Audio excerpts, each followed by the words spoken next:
Hello and welcome to the MPNFL Division 2 Grand Final here for the under-19s. We're currently sitting up here, no rain at the moment. We've got not a bad crowd in over on the far side under the cover. We've got some people just coming in now. Obviously, we've been out on the ground, conditions a little bit wet as we went underfoot, but it's going to be a cracking afternoon here as we just acknowledge the national anthem.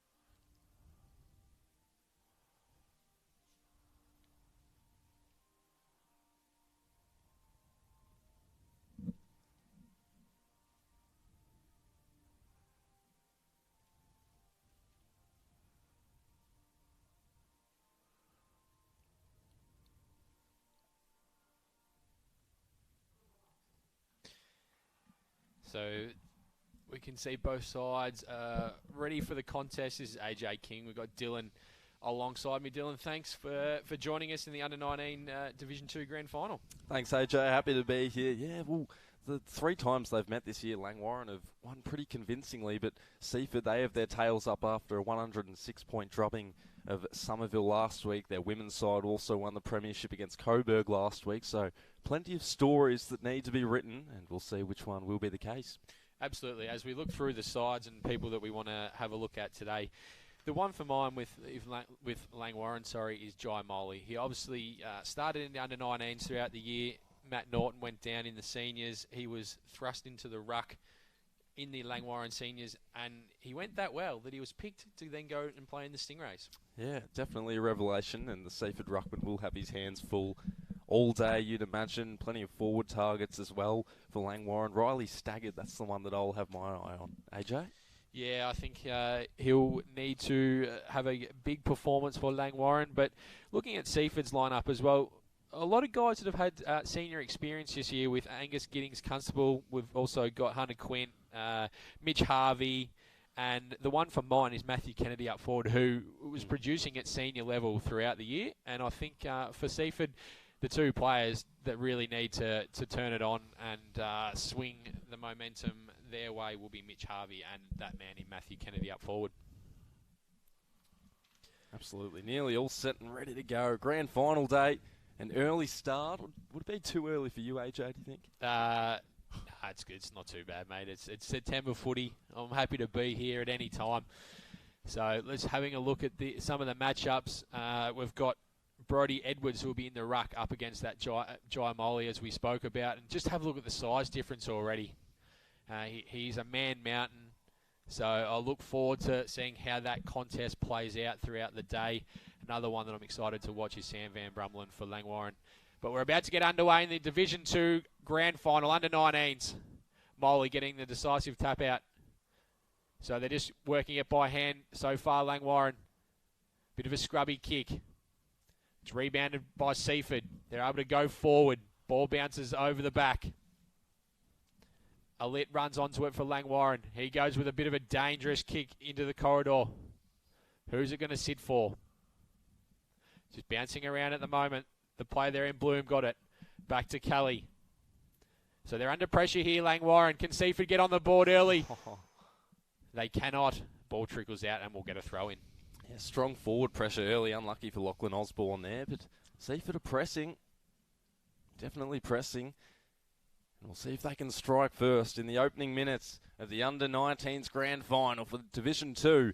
And it's taken away by Langwarrin. They'll flush it out of defence. Jenkins slipped over and his opponent, Bruce de Laborde, took it away. But now it's SEAFORD. A smothered kick. Jenkins goes again with the second effort. It's bottled up by his opposite number, Bath. And it's centre half forward. It stays alive.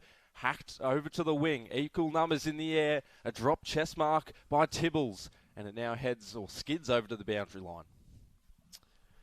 So a hot contest early from both sides.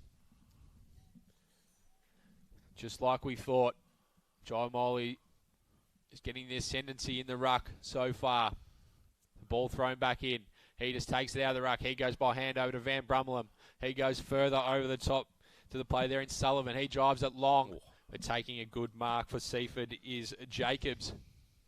He's going to go into the corridor. Bit of a risky kick. Doesn't find his target, but it may work out for Seaford. Ball still in the corridor here. Langwarrin then to go inside forward 50. Spoiled away. Where are the crummers for Langwarrin? Pressure's on. And the umpire calls for it, so we'll get a stoppage almost at the top of the 50-metre mark. Heading towards the bay end for Langwarrin. Jai Molly, look how impressive he is so far. Tackle applied. That's Harvey doing the grunt work for Seaford.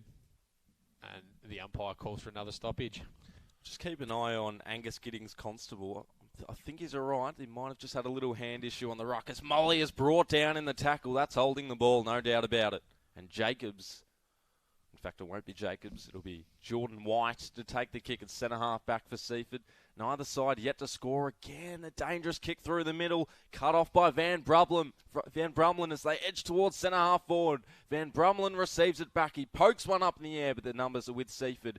Bit of miscommunication. Eventually, they gather it under their control. It's a wide kick, and it'll escape them all. And it's out on the full. It'll be the Kangaroos' ball. So it certainly started hot for Langwarrin. Player there in Bruce Dillabord has the footy. He goes in looking for a target. Who can stand up and take the first mark inside forward 50? It comes to ground. Quick kick going forward. But taking the intercept mark there is Hunter Quinn for Seaford. So it's in the goal square for Langwarrin. But Seaford are going to repel. They've got Matthew Kennedy out here near the wing. He goes up, can't take the mark. Ball comes to ground. Players dive on it, and we'll get another stoppage. 3.5 minutes in.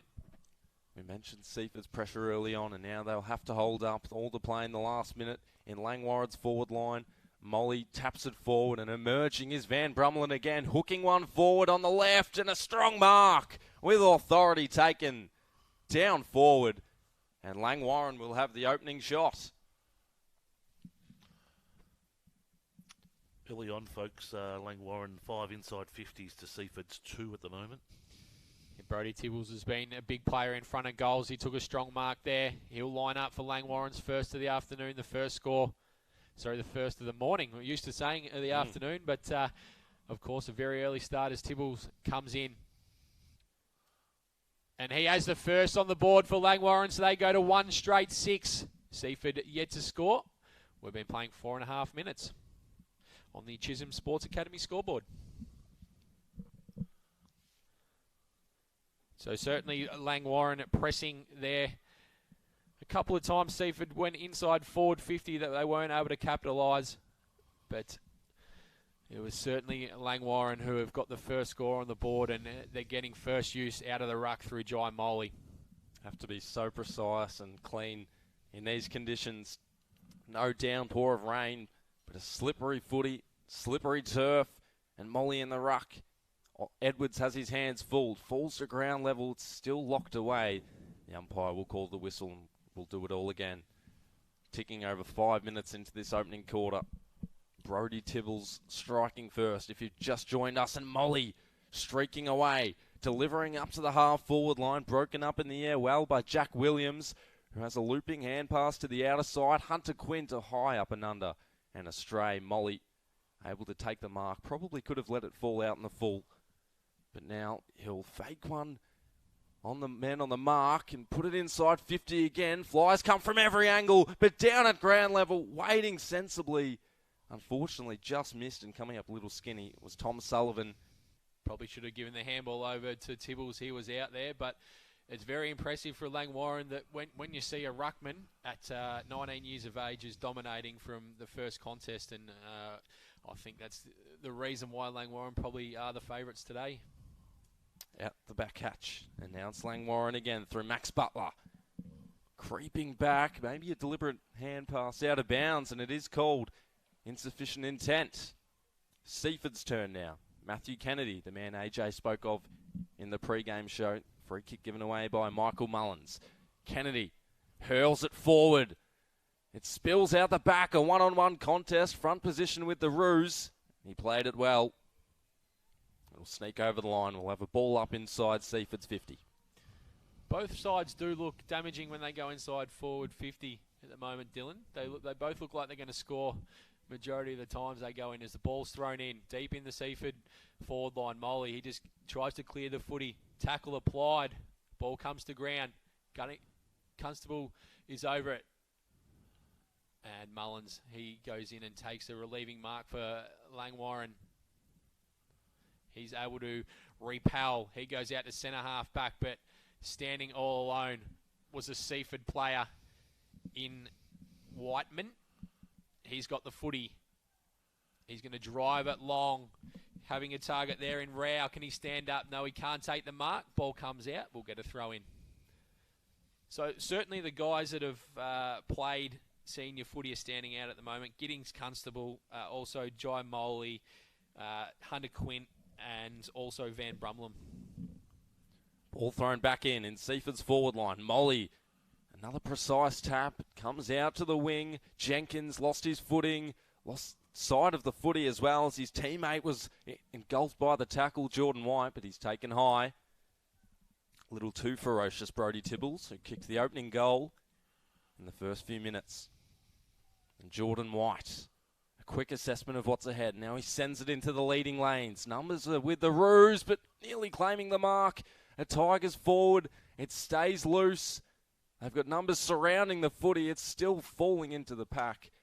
And a dispute to follow. Umpire just refraining from calling the whistle. Eventually it comes out the back. High up and under, and it's marked. Zachary Hale trying to create something, but now it's cut off. And Kane Timms, maybe too far out to score. He looks eager to pass it off, and now he'll go back and take the shot. Yeah, I think he needs to just go back and have a shot. And he does that. It's smothered. Probably could have faked him out, and then barreling into the opponent was Ethan Barth, who provided the smother. Another kick lodged forward and through the fingertips of Max Butler for another throw in. So the crowd's certainly picking up here, Dylan. We've got plenty of numbers down below us. Over on the far side, ball thrown in. Kennedy and Molly doing the right work. Giddings Constable has a fresh airy. Ball's just bouncing around on the ground. Quick kick out. Smothered there by Mitch Harvey. He then gets the handball out to his teammate in Osborne. He's tackled. Over the footy is a big pack. Umpire's going to pluck out a free kick here going the way of Kane Timms. He's going to drive it inside forward 50 looking for a target who can take the mark, and Matthew Kennedy has. So he's been dangerous early, being opposed to Mullins, and he's going to go back and look to get Seaford's first goal on the board this morning. We've played nearly 10 minutes in the first quarter. Currently LANGWARRIN 1-1-7, and Seaford yet to score, but we don't want to put the moz on him, Dylan, but he should go back and at least get their first score of the morning. Steady approach. In he comes. He likes it off the boot straight away, so Seaford get there first. They move on to 1 straight 6. LANGWARRIN 1-1-7. He is a strong contested marker, but he's always a strong source of goals as well. Kicked 7 against Crib Point. He's also had a bag of 5. And he knows when to produce a needed goal against the flow there for the last couple of minutes. The big bag was also in the seniors as well, so that he has been a revelation because he's sort of been known for his cricketing ability, Matthew Kennedy, across the peninsula. Obviously, internally at Seaford, he's known for his footy, but he's a bright product as Moley. He gets the tap out down once again. Ball comes out. LANGWARRIN are going to go inside forward, or not just inside, but Van Brumlem takes the mark. This time he'll probably look to go inside forward 50. He goes in. Who's creating a target? And they've taken the mark, the Roos. They've been good going inside, very efficient. Taking the mark is Tom Sullivan. He looks like he's going to go back and have a shot on goal. Always harder kicking towards the bay end. But we'll see if he's got the distance. He's going to have to kick just inside forward 50. He goes in short with a very Well smart played. kiss.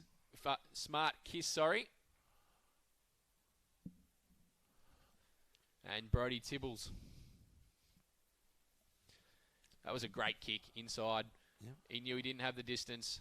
Well, he kicked 3 goals in their last game in the semi, so I thought he was having the shot. As Tibbles, in he comes. And he has put through his second of the morning. Langwarrin going to 2-1-13. Seaford 1 straight 6. And the inside forward 50 count at the moment, Sus. Looking at, it's narrowed the gap. For Seaford, it's up to 6, and for Langwarrin, it's at 7. Interesting that Seaford were dominating for that last 3 to 4 minutes, but just a role reversal for Langwarrin, and they capitalise. Always important to attack on the scoreboard. That's what Brody Tibbles has done early. 2 goals, and the only 2 goals as Molly spikes it forward out of the ruck. Might have got a piece of his opposing ruckman again, and he taps it to the outer wing. Snapped up by the Roos defence. They'll look to slice their way through, and diving hard at ground level was Molly's teammate in McCullough. Into the forward 50 for the Roos. Numbers at ground level with the Tigers.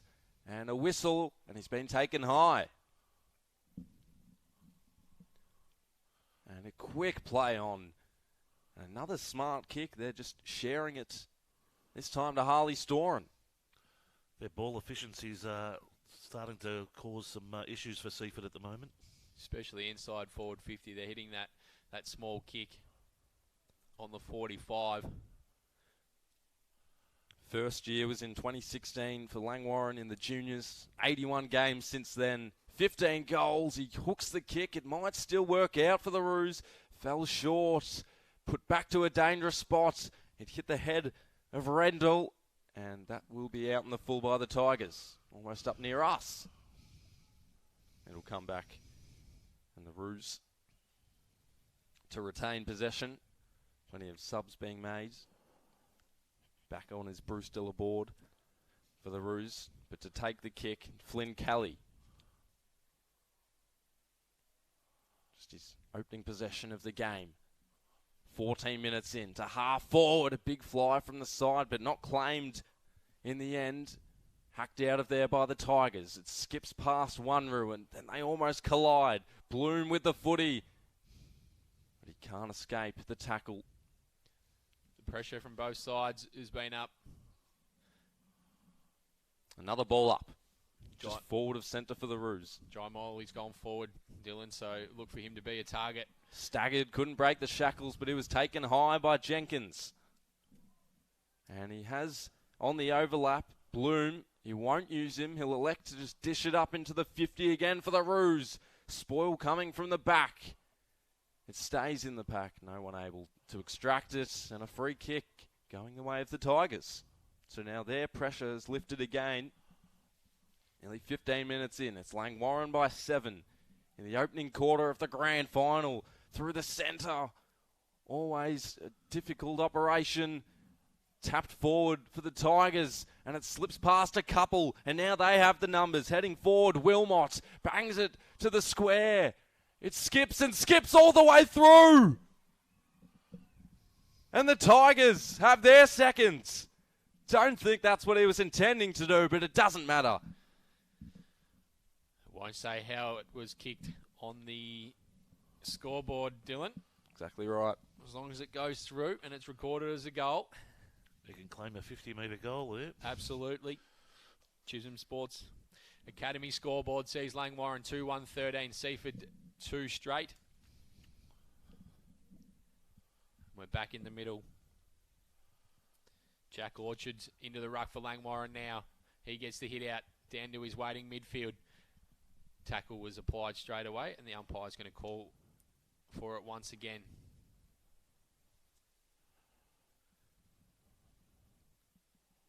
So, ferocious tackle applied. And once again, we've only moved a couple of metres as the umpire calls for it. Rucks do battle. So Langwarrin have got the ascendancy in the ruck work at the moment. Harvey gets a handball out. That was over the play there in Jenkins. He goes towards the half-forward line. Ball comes to ground. Langwarrin are able to just extract it out.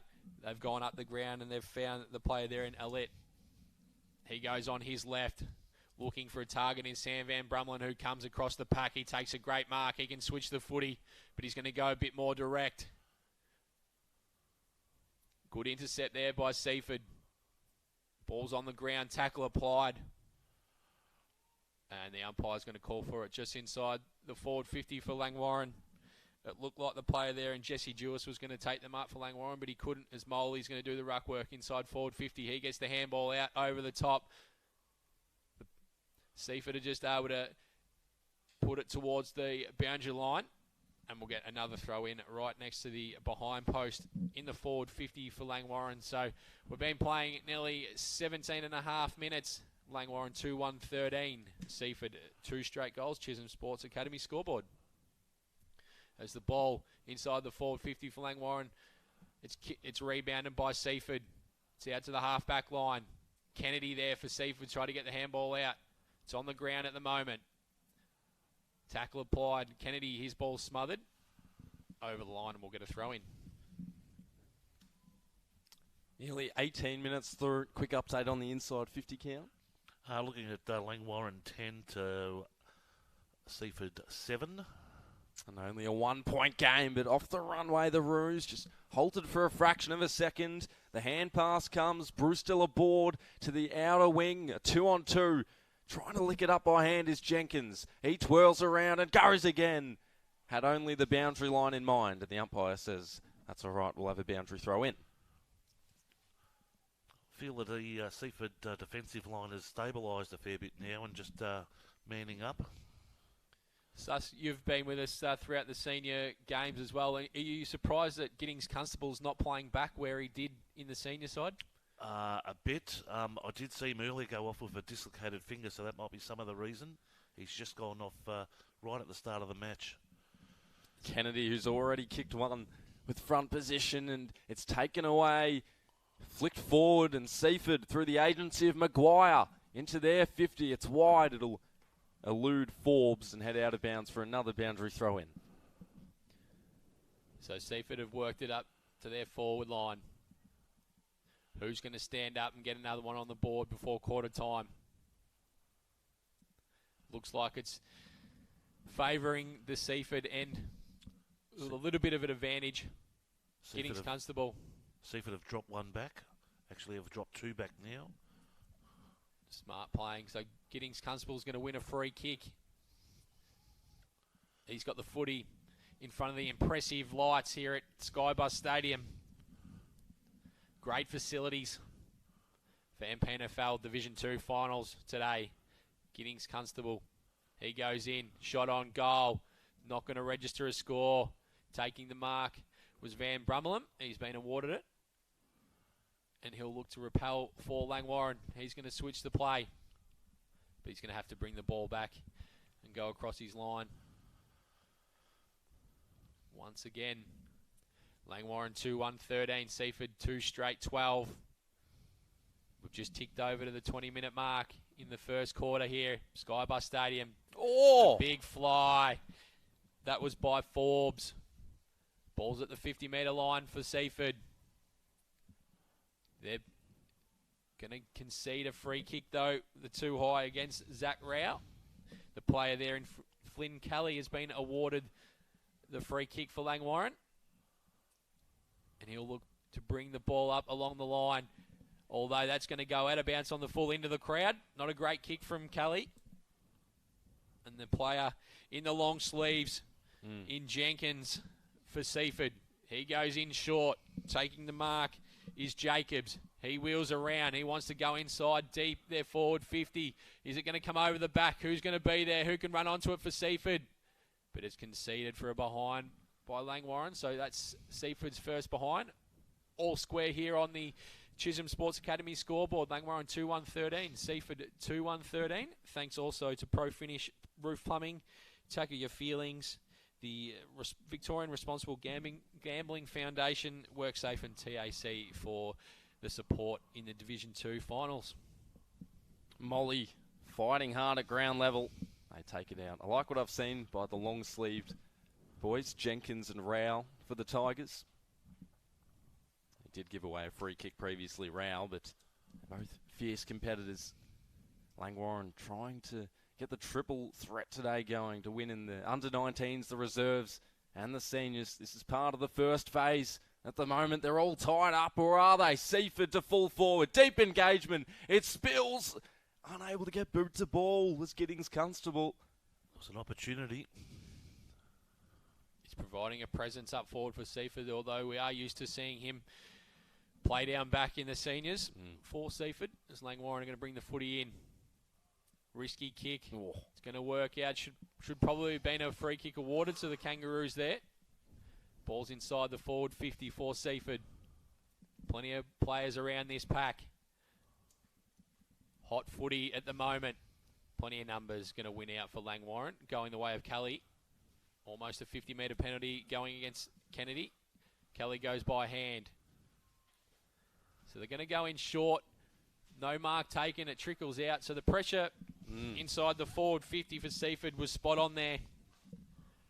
That's what they've got to do today to make sure that they get the score on the board against the hotly favoured Langwarrin Kangaroos. The ball's thrown in. Molly back into the ruck. He just pushes his opponent out. Ball comes over the back. Got a slippery footy at the moment. High ball through the agency of Wilmot, who's already got one this morning. Siren sounds. So Seaford will go into the quarter time break with a 1-point lead. Seaford 2-2-14, Langwarrin 2-1-13. And that's on the Chisholm Sports Academy scoreboard.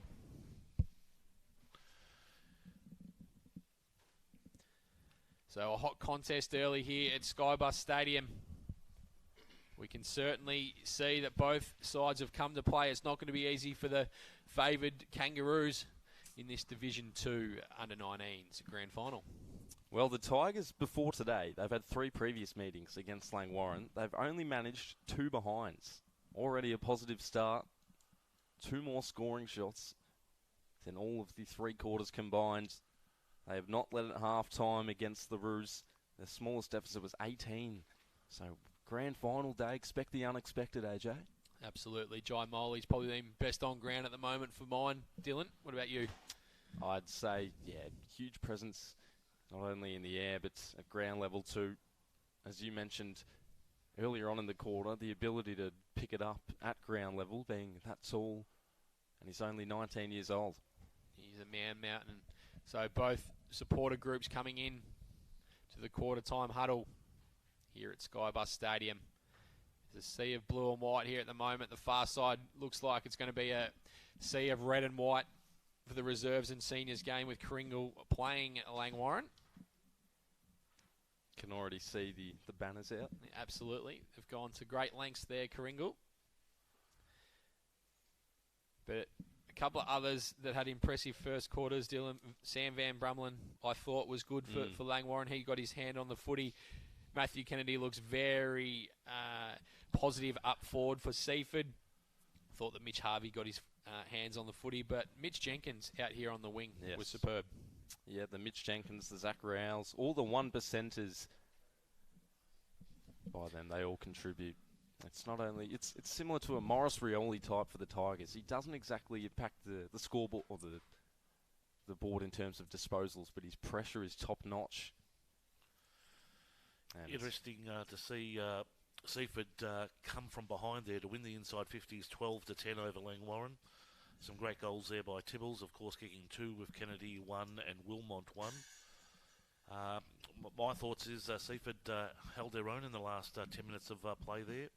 And with the assistance, I'd say of a 1-goal win, a 1-goal advantage win, could take that and look at something positive for the next quarter. We'll just see what Langwarrin come out with, especially with the aid of the win and what tactics they choose. Yeah, I think Langwarrin really need to start using the first use a lot better because they're getting the hit out every time by Moley around the ground and in the centre. He's been superb. He's getting his first hand on it, whether it's high in the air or in a wrestle around the ground.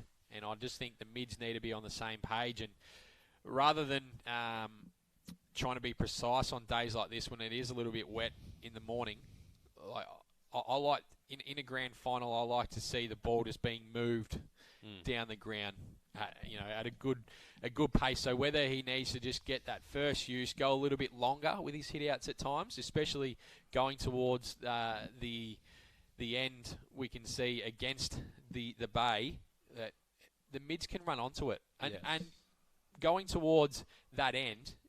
A lot of the times you'll see goals kick from outside 50, and they can be done on the run. Well, they did do that early on in the first quarter. Both of their goals, in fact, were organised via the delicate kick inside 50. It was a smart decision. I think it might have been... Might have been Storen, maybe? Yeah, Storen the second time around. They just looked for Tibbles, and if you know that you won't have the distance, that's always the better thing to do than hope. Absolutely. We know how hard it is at times to kick down towards the bay end. We've seen multiple games here, Sus, when the ball actually gets kicked at goal and it goes back over the kicker's head. Well, it'll be interesting to see what the forecast is for the remainder of the day. They're tipping between 25 and 40 kilometres an hour from the southwest, and that's a recipe for Car Street goals. So it'll be interesting to see how that formulates through the day. Here at the moment, it's roughly, we can see some flags down the western end of the ground, just we'll call puffering a bit, but to a 1-goal advantage, I'd say, at the moment, but I suspect that will increase as the day progresses. Yeah, you're right. And it's sort of going towards the coffee cart there in the forward pocket. So it can be hard, as we've said, kicking 4-goal at that end. Not so much that the breeze is in your face, but it pushes the ball towards the pocket a lot, doesn't it? It does, and low-level kicks, no dramas. You kick that ball high, and you're at the mercy of a southwesterly wind. And we saw that with Wilmot's goal as well, didn't we? Yep, and some deliveries there from Langwarrin going inside. Yeah, we saw him skew off and go to the left. So looking at the camera, but I think that the dangerous kicking inside forward 50 by Langwarrin is the standout, whereas Seaford have had a one-on-one contest that Matthew Kennedy took and he converted, but the second one was a bit more of an opportunist goal. So Langwarrin do look like going inside forward 50 a lot better structurally, but whether they can start piling on the goals sort of towards Carr Street in this quarter will be something that's got to play out. And of course they did attempt to take the game on a couple of times, which resulted in 1 goal through the middle, and it was broken up by the Langwarrin defence. So risk from either sides, and it does pay dividends if it works. Be interesting to see if after the bounce, if Seaford do drop a man back and just cover. Just be very interesting. Don't go anywhere after the under-19s grand final, because we have Langwarrin and Coringal in the reserves grand final. Quick tip by UHA. Langwarrin for mine. And then, of course, in the Division 2 seniors, it's Langwarrin and Coringal again. Coringal, the last 2 weeks, they have been unstoppable. Langwarrin for mine as well in that one, Dylan. Right. I think they've got their whole quota of players available, and it shows that a young 17-year-old in Harry Marks misses out when he's been superb all year. Wow. Well, how do you fit a 200-game player in Sean Herdman in? But let's get back to the under-19 contest here as the siren sounds for the second quarter. Start Molly over the top. He tries to put it in the path of Sullivan. But a quick kick by Harvey going forward for Seaford. You can see the ball just sit up there in the breeze. That was good attack by the Seaford player. He was almost taken down by Sullivan. Kelly, he takes intercept mark for Langwarrin. He goes out looking for a target. Coming over the top was the player there in Jacobs. And the ball goes out. And you can see the first kick going forward by Seaford. It really held up in the breeze. So I think it might have just picked up a little bit there, Sus. We might get your weather update again soon. We'll go down and have a look at half-time and just see what the conditions are doing. Absolutely, as the ball goes forward for Langwarrin. Pushing his opponent off the ball. There was Cam, but he goes inside forward 50 looking for a target. Who can take a mark? No one there. It looks like Giddings Constable's going to play back in this second quarter. And the umpire circles and calls for a stoppage just outside the forward 50 there, going towards Carr Street are Langwarrin in front of the impressive lights here at Skybus Stadium. It's Jai Moley, another hit out. To be awesome to see his stats with his hit outs at the end of the game. Ball in a dangerous spot for Langwarrin, but it's repelled. Although Langwarrin are going to get a free kick here, going the agency of Storen for out of bounds on the full, and he'll be able to drive Langwarrin deep into attack. Jenkins on the mark, and Storen too far out to score, would require a major strike from here. No, he'll just tee it up instead for his forwards to leverage off of it. Out the back it goes, and it will stay in play, but it's tickled through for a behind. And the scores again are tied at 2-2 apiece. A couple of minutes into this second quarter. The Tigers from full back. Starting to see some ominous signs here from Langwarrin. They have the spare man in Hunter Quint, but he doesn't use him. He floats one to half back, which falls directly into the lap of Randall. And he, in turn, puts it inside 50 again. A prominent boot coming. But it's a free kick. It was Ryan Jacobs who has given it away. And now the set shot. Oh, it could be 50, and it is. Undisciplined acts. Do not need that right now. Tied score, but against the wind. Sucked him in. It's just the concentration, isn't it? It's just, yep. Jacobs giving away the 50-metre penalty there, which is going to result in a definite goal to Sam Van Brummelen. Yep. This all a certainty. Been a major player, and he just nudges it through. Langwarrin with the lead again. 3-2, plays 2-2 in the Under-19s Grand Final, brought to you by the Chisholm Sports Academy. So, Langwarrin get their first on the board in this second quarter. 3-2-20, Seaford 2-2-14. We've been playing nearly 3.5 minutes, so they've struck the scoreboard nice and early. It looks like it's probably going to be a 1-2 goal advantage going towards Carr Street now. There's Moley doing the ruck work once again. He gets the tap out down. Could have been a free kick to Sullivan, but it wasn't. Ball comes out. Goes up towards centre half forward. Players verge on it now. Free kick going the way of the player there in Zach Rao. Another one in the long sleeves today. He's got an option inboard, but he hasn't seen him. He's going to go down the line. Presence was there by Kennedy. He couldn't take the mark. Ball comes over the top. Harvey's tackled, and we're going to get a throw in. That was a big tackle there by Mullins. We'll get a throw in about 70 metres out from the Seaford goal. They tangle in the ruck again, as they will be all day. Molly B. Edwards, erratic sort of hand pass coming from the Roo. They still have the numbers. Rowell, he kicked it and it ricocheted off the boot of the foot of Tom Sullivan, and it'll be Rowell's again. And now he looks central. Has a man on short, it'll have to come back. Better vision there by Seaford. They looked inboard first. Rowell surveying his deepest target, provides the lead. He sweeps on to the right, mainly to vacant space, and now they'll stalk the footy down. The Roos with the outnumber. If they can just pick it up here, Randall head first, looking to duck back in as the Tiger. He'll receive the free kick. Another lead coming from down forward, so he heads that way. They'll crush the pack hard, juggling it once, twice, and on the third time, claiming it is Josh Whiteman. And he plays on. Probably could have had a shot. A big lunge at the footy. And he's given away a free kick as Liam Hoff. Could have had a shot there, Whiten. 33 goals in his 20 games this season. Out to the wing again. It spills out the back, and on the fast break, they can run through the middle, and they do. In pursuit, Sullivan brought down as he released the kick. A one-on-one up forward. Two at first was Quint. He'll have to be composed here, and he was. He was pressured by Staggart. It didn't affect him at all.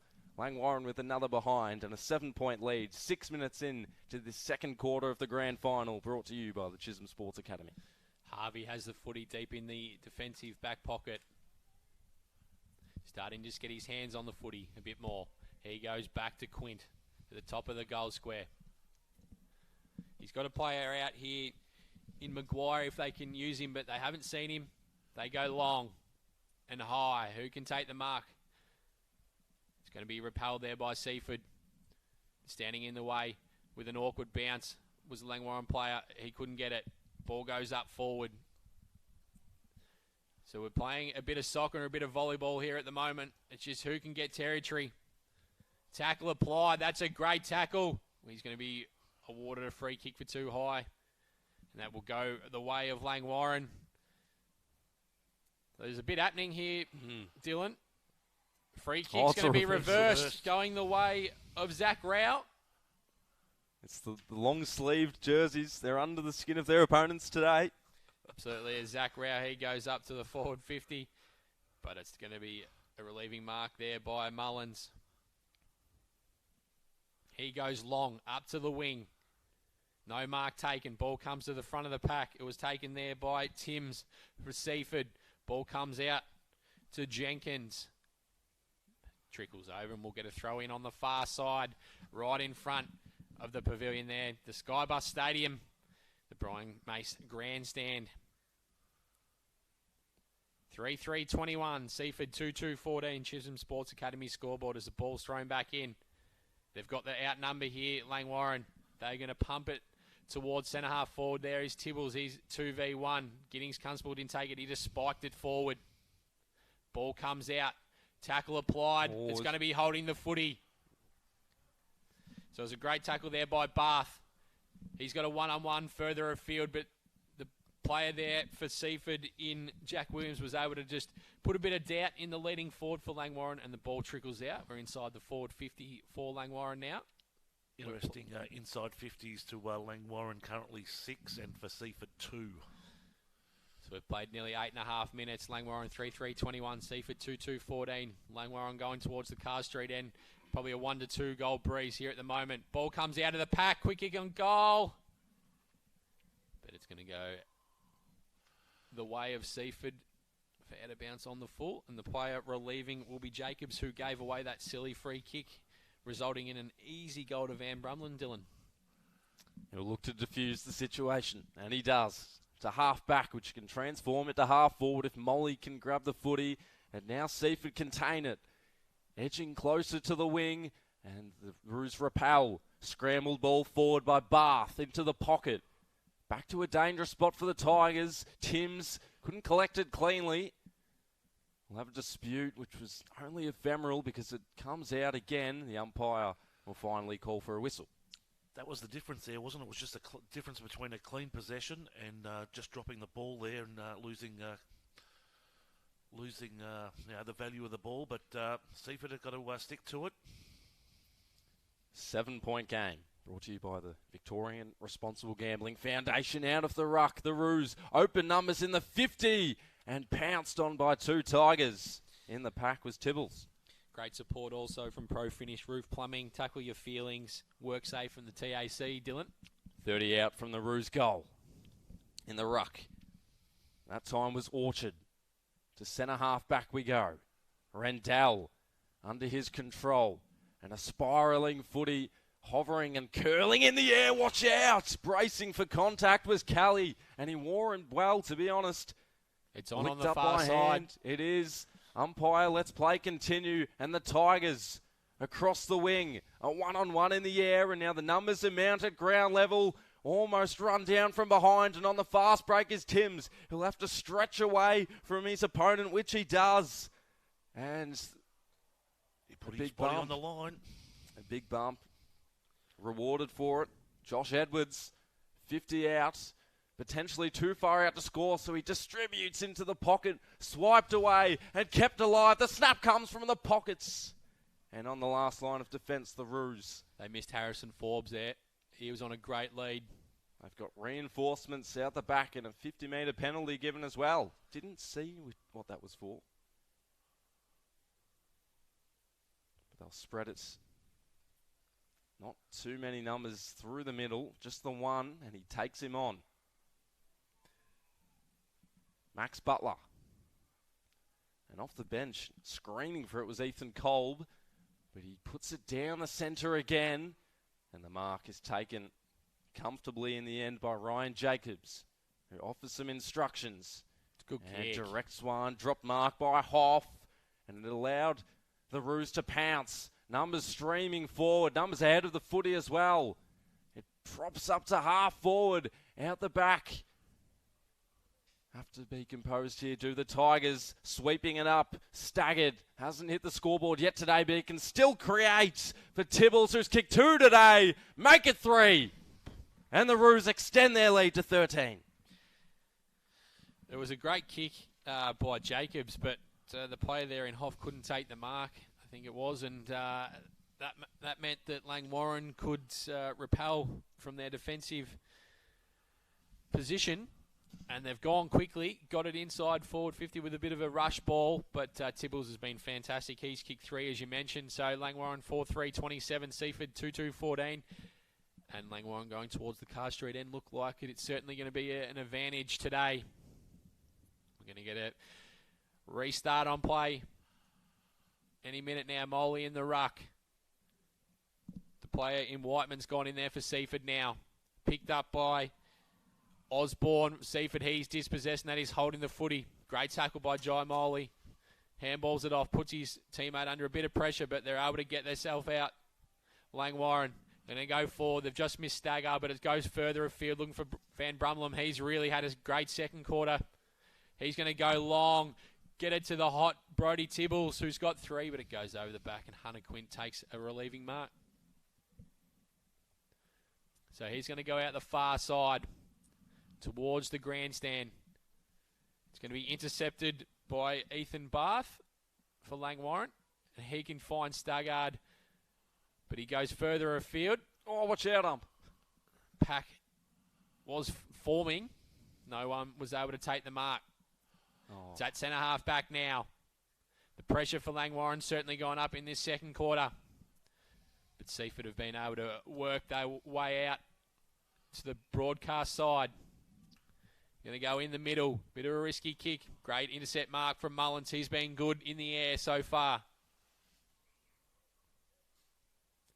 He's going to go with a high, long ball. Pack forms. Giddings Constable has the footy. Moley just spikes it forward. Quint in a battle there. He was pushed off it. Jesse Jewis goes by hand. Quick shot on goal. Then it's behind. That was a close shot there by Can. So they're pressing here at the moment, Langwarrin. Just like that, they've doubled the lead. 2-2 to 4-4. Chisholm Sports Academy scoreboard. Aerial presence again by the Roos. And with the second efforts, they've been able to do it all day. Right to the line. That shot goes. It was touched. And it came from Van Brumlin. Inside 50s with wind assist is now stretched out to 9 in favour of Langwarrin to 3 to Seaford. Well played by Staggard. Usually a forward, but a defensive role in that instance. Right on the arc of 50. Langwarrin 2 goals, 3 this quarter. Seaford yet to score. Van Brumlin and Brody Tibbles with the goals. Tibbles leading all scorers with 3 against his name. Sleight of hand coming from the Tigers. And through the middle, they can activate Wilmot, who's also kicked a goal, but he didn't take it under his control, and his opposite number hurls it forward. It was Tibbles again. It's going long and high and probably out of bounds. A free kick in the way of the Tigers. The silver service by Moley has just been incredible to their mids, Langwarrin. He doesn't miss a hit out. Oh, that's unfortunate for Giddings Constable. Wasn't prepared for the kick to be that far. Inexplicable error leads to a throw in about 35 out from the Roos goal. No one went up for the ruck for the Roos. Snap goes to centre half back. Here's Rowell. Managed to engineer a kick out to the wing. They arrive on the scene, even numbers, and a bit of back chatter between Maguire and Allett. But a throw in at centre wing again. Langwarrin by 15. Nearly into time on in this second quarter. Just 1 minute of regular time to play. Out to the barrier again. It still stays in play. Head first is that man, Maguire. We'll have another boundary throw in. What are you going to do if you're the Seaford ruckman here, Dylan? Like what do? You can't continue to try and body him. You got to try and anticipate where it goes. Even if you think if you can try and just jump over the top of him, you might, like this is going to sound bad, you might be able to just knee him in the back and maybe restrict his movement a little bit, because it is a grand final. I'm not saying doing anything out of the rules, but if you can come over the top. Orchard winds up on the left. Interesting choice in the pocket. Nearly making it work was his forward targets. Staggered. They're going to have to try something, because it's not working engaging in a wrestle against him. At least if you're trying to jump into him and over the top, it might just put him off a little bit. It'll be Toby Paul for Seaford this time in the ruck. He out-duels his opponent there. It wasn't Molly that time. Just centre half back, motoring onto it, and first to arrive was Staggered. A hand pass out the back. They chain them up, and a long strike coming. It's astray, and tracking back, juggling. Didn't take the mark, Ferber. Another boundary throw in on its way. Over 17 and a half minutes in. Brought to you by Tackle Your Feelings, Pro Finish Roof Plumbing, TAC. Langwarrin by 15 points.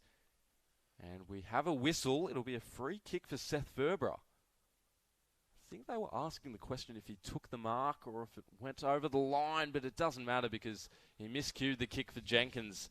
And it'll be on its way back through Bruce Dillabord for Langwarrin, who squares it up. Fist came from the back, and it's still alive for Sullivan, who has a shot and comes up skinny. Sus, what have we got inside forward 50s and some stats in this second quarter? It's looking ominous for Langwarrin with 13 inside 50s to 3. Well done to Seaford for containing. That's all I can say now. They've only a score difference of 16 points, but we're going inside 50 again now. So Alit has the footy. He goes in once again, driving it long to the top of the goal square. Van Brumlin couldn't take the mark. He gets a quick kick, but it's smothered. Jacobs, his ball's smothered by Jewis. Harvey, his ball's smothered. It's going to be that sort of day in these conditions. And Langwarrin will get another behind on the scoreboard. So Seaford 2-2-14, Langwarrin 4-7-31. We've played nearly 20 minutes here in the second quarter, and to be honest, Langwarrin should be further in front, but they just can't get a goal on the scoreboard at the moment, Dylan. That's going to be a great mark to Sam Van Brummelen. He's standing up in this second quarter between him and Jai Moley. We spoke about at the start of the game. Mark couldn't be taken. Jacobs, big tackle. It's going to go out. So the leaders for Langwarrin have stood up. Seaford need their leaders to stand up as well. Orchard in the ruck, had to sprint to get to the footy. It's right at the goal mouth. A few defenders stand up for the Tigers. Out to the wing, Rao with the defensive fist to enable all the numbers to swarm forward for the Tigers, including himself. Let's just watch the hit-outs to advantage here and just be interesting to see Langwarrin clearly in front in the ruck situation. And again, and emerging for the Tigers, Harvey to half forward. And now room to manoeuvre. Forbes was the deepest target. And now it is Torrance, who has his name written all over this one. But his defender played it well. The tackle comes from Wilmot. Just watch the next throw-in, guys, when Jai Moley is in the ruck. Whoever's in the ruck for Seaford, they're so worried about him that they're not even concentrating on where the ball's going to drop.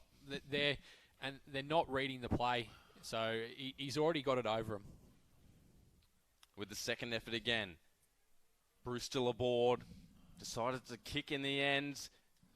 Back with the fly. Giddings Constable takes the mark. Going to relieve a bit of pressure.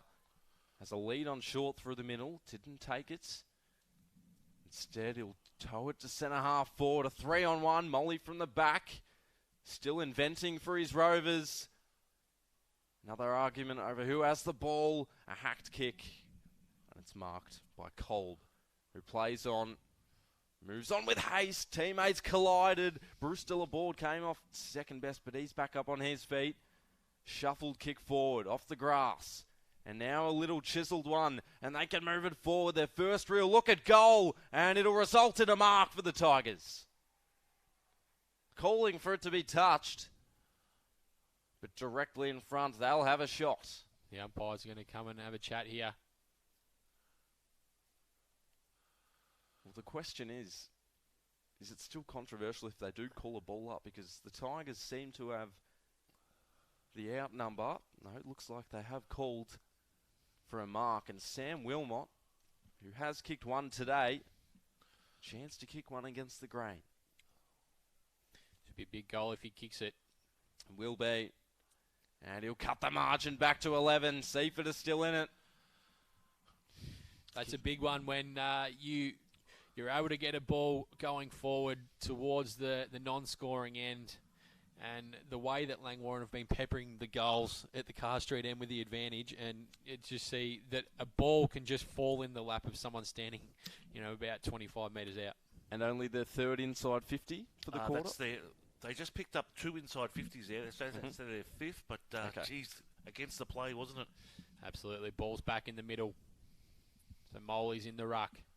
He gets the hit out to himself. Handballs it over the top. Player there in Staggard goes long. Looked like it was Tibbles going up.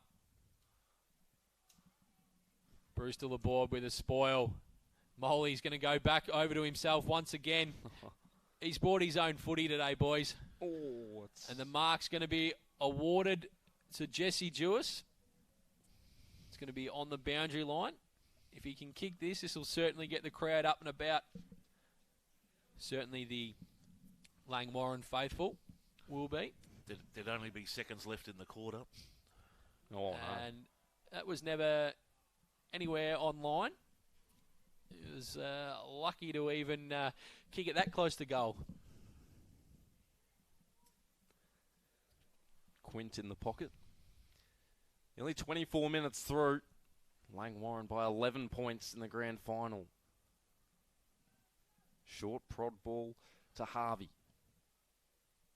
Seaford just need to kill the ball here. Which they do. Outlets to choose from. One of which is Toby Paul. Gets away from the man on the mark. And to the wing. Molly. At the back, the fist came. Molly again. Ferocious at the footy. But it gave the opportunity to the Tigers. Can't be too long left in the quarter. Slipping down to ground level and then looking to provide the protection. Not going for the ball. Did McCullough. In the packet remains Jenkins. Rather Rao this time to pounce on the footy. And there is the siren for half-time.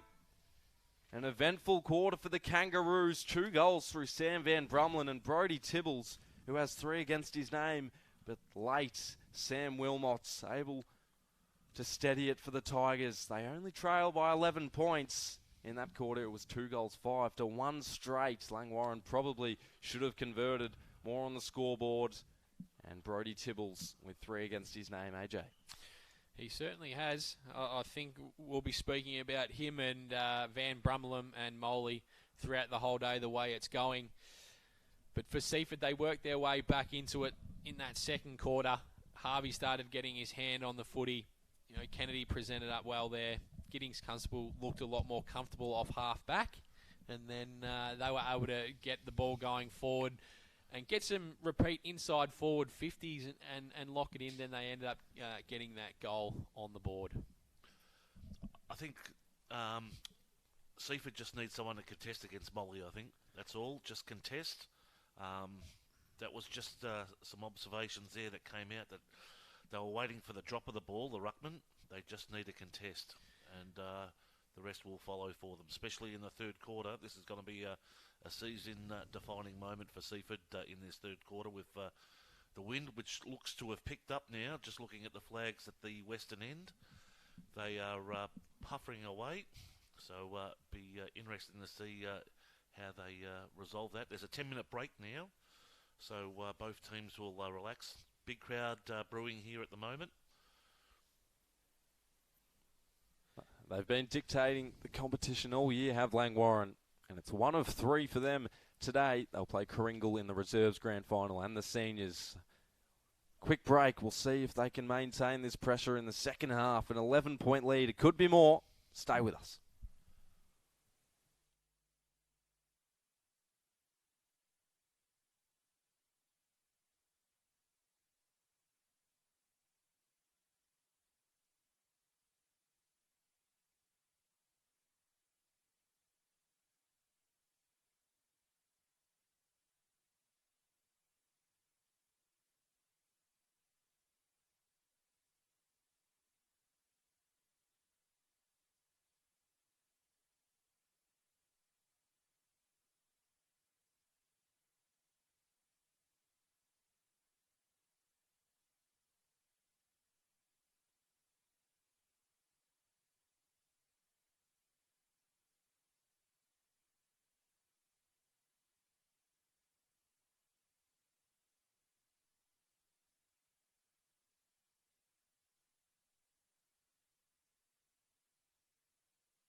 welcome back to Skybus Stadium.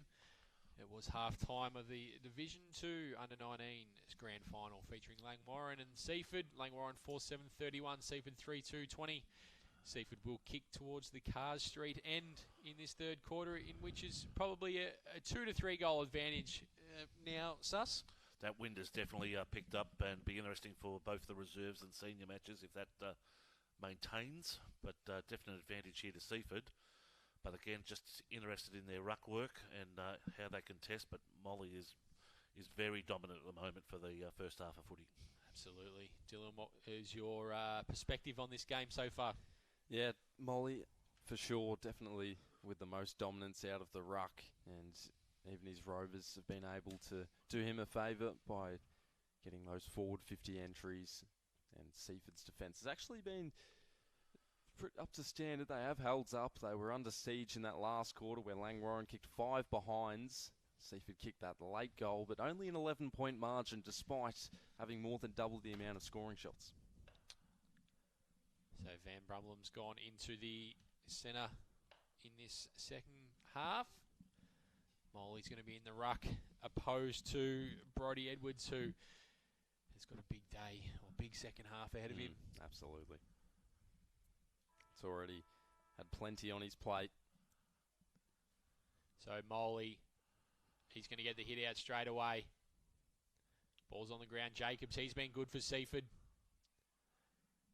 Player there in Jenkins was over the footy. He gets a handball out. Cut off. Edwards, who we just mentioned, needs a big second half. Molly tries to run onto it. A quick handball out. Inside forward 50 they go. Langwarrin, it's over the back. Who can run onto it? Ball hasn't been kept in. The umpire was calling for a behind. Well, they're still celebrating. They're celebrating, but he did call that. Nice and early, which is good work from the umpire there. So Langwarrin will register another behind 4-8-32. Seaford 3-2-20. They're going to have to bring the footy back now. Turf doesn't seem to be as damp, which is positive for either side. Frankston City Council put a lot of work into the turf here at Skybus Stadium. Hold on, Sus, because they're pressing Artharoos. They interchange through hands. A bit of an indiscriminate hand pass, and it's still dislodged. Towards the pocket now. Entering the frame, Giddings Constable. And they'll work it out wondrously to the wing. Molly flies in. A bit of an inconvenience for his teammates. They had a 2-on-1, and now it'll be a ball up or a throw up at the wing. Giddings Constable looks a lot more composed across half back. It's been a good move. Molly tapping it down. Seaford able to corral them. A smothered kick off the boot of White, and another boundary throw in. Umpires pulled a free kick here. Going the way of Seaford. Much to the delight of the Seaford supporters on the far side. They've come into the middle of the ground. No mark taken. Ball comes to ground. Quick handball out there by Kelly. He goes over the top. He was looking for Bath, but it's been turned over. Jacobs, he couldn't take the footy, although the player there in Edwards went back and butted up. He comes out wider looking for Jenkins. He can't take the clean footy, although he's going to butter up once again. His teammate pushed his opponent into him, which meant the ball trickled out. We'll get a throw in once again in front of an ever-growing crowd. We're seeing some interesting characters in the crowd. We've got a couple of Teletubbies down there. It's all happening here at Frankston. Molly, he goes with a palm down in the way of Orchard. He goes up looking for a target, and he found that in Bath. Bath goes inside forward 50. Who can stand up for Langwarrin? Gets over the back. Giddings Constable wins the race for Seaford and rushes them behind. So we've got a green Teletubby, we've got a yellow Teletubby. What else are we going to see today, boys? I'm just a bit worried that you can recognise a Teletubby. That's what gets me at the moment. Yeah, fair enough. So the ball's been brought out. Maguire has it for Seaford. He goes up looking for Kennedy. Goes through his hands. It's on the far wing here in front of the Brian Mace grandstand. Umpire circles and calls for it. Centre wing. couple of minutes into this third quarter, although the clock was a little delayed to start.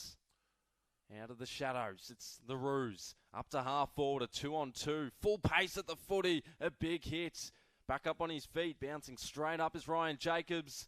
The hand pass from Molly, turned over and on the wing. A muffler kick up to half forward. The tackle comes from the back. It was Whiteman.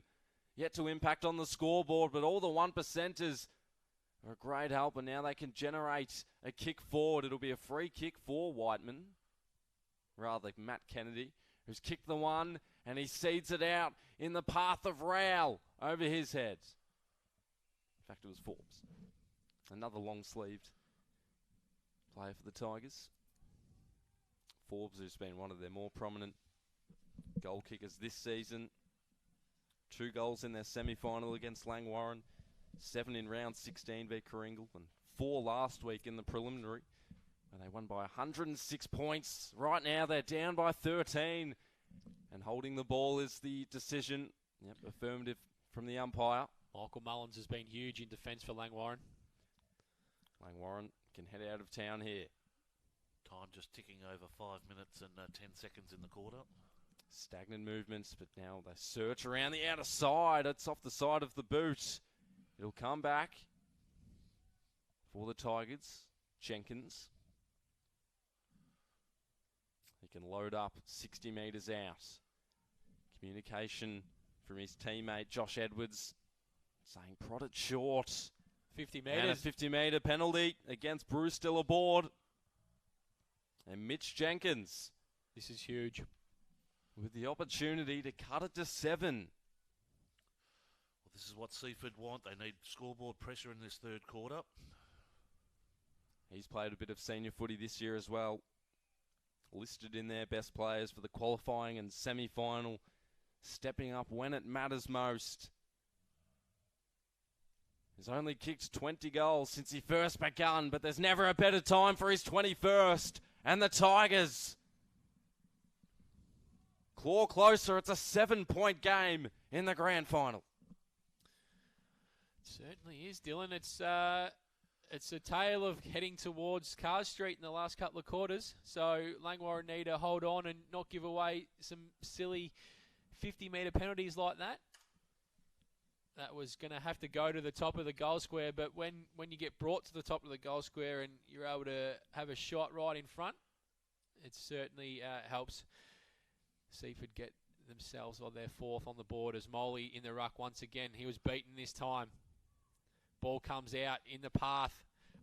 He tries to fend off, but he didn't have the footy. That was quite comical, the player there in Osborne. It's inside forward 50 for Seaford once again. Tackle applied. Ball comes out. They're hot here with the tackling, both sides. Umpire circles, and we're going to call for it. Well, whatever was said at half-time is definitely coming into fruition. Great to see Brodie Edwards there contesting the ruck. Yeah. I mean, that was a solid win there. Absolutely. The ball thrown up. Almost fell into Row's fingertips. Ball's on the ground. Moley's actually just laying there with his leg out. I think he may be done here for the day, guys. This would be a big story here. He has not moved. No. He knows it too. He's in a lot of trouble. This could swing the game big time. Yep, he's favouring his right knee there. Might be Is cramp. it cramp? Yeah. Bit of cramp. That's, well, the way he was laying down there and holding it, it looked like he was absolutely done. He'd done his knee. Yep. But if it's just cramp, that would be great news for Langwarrin. As the ball's contested once again, Staggart, he's tackled over the boundary line by White, and we'll get another throw in. Seeing Whiteman there and Edwards starting to get the tap-outs for Seaford. Still a little sore, Molly. Just maintaining an eye on him.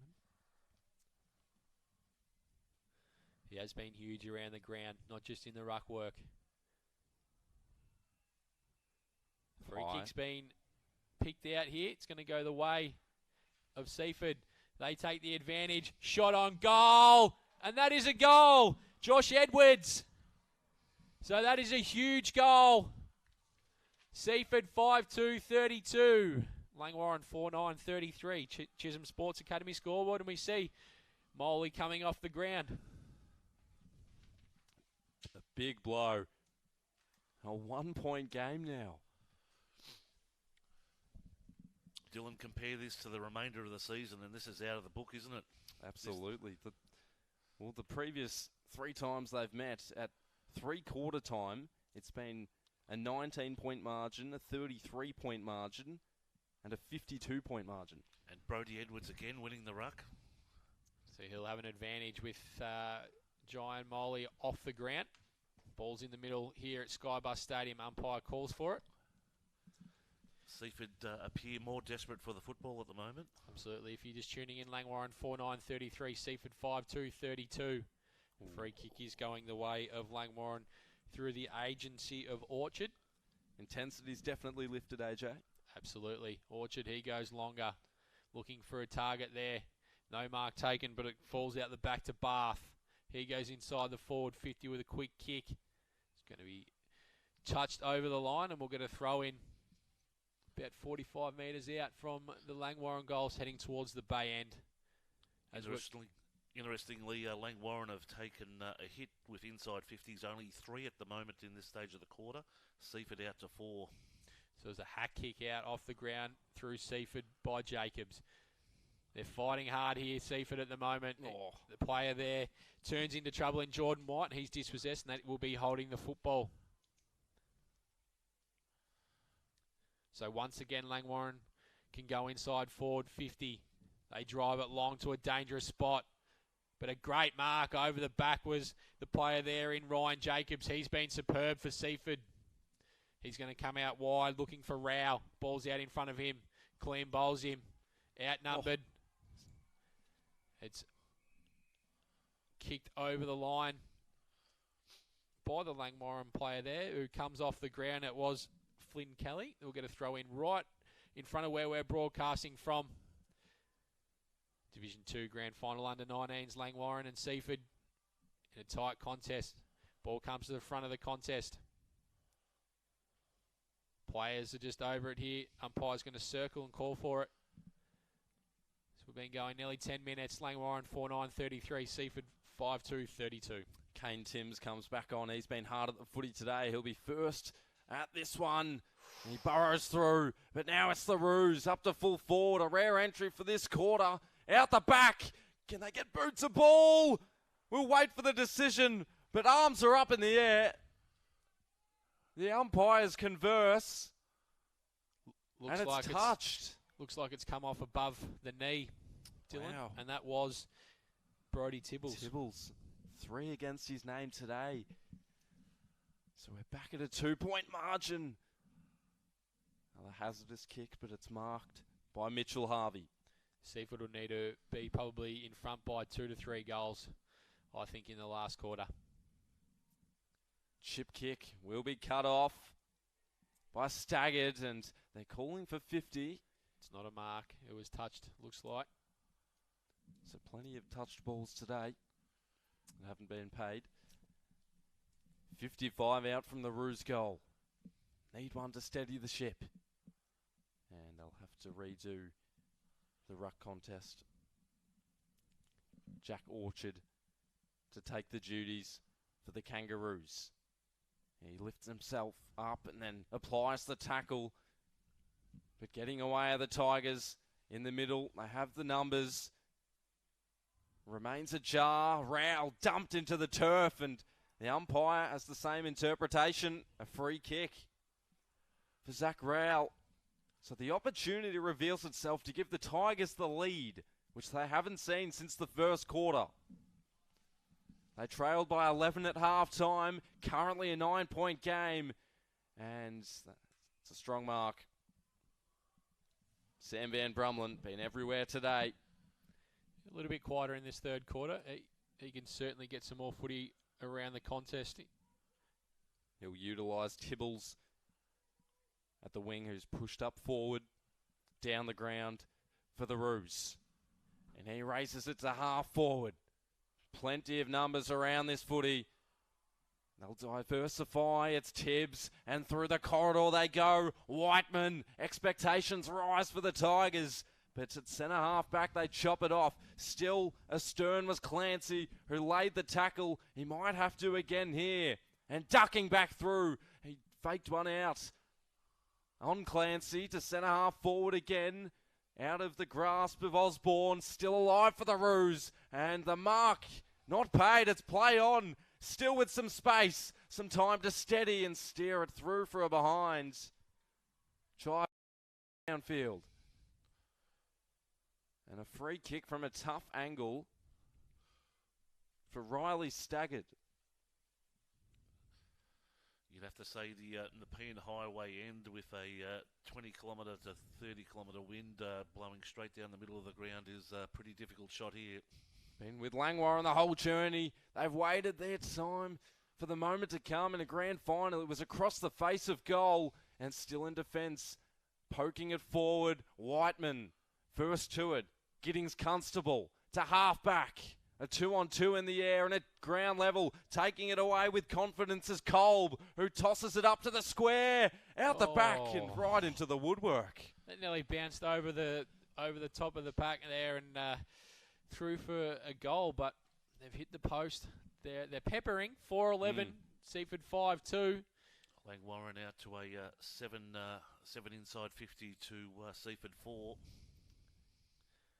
Brought to you by Chisholm Sports Academy. A 3-point lead for the Roos on the scoreboard. So Seaford have it hemmed up in the defensive 50. They're going to go in short with a dangerous kick. Quick kick going forward. No mark was paid.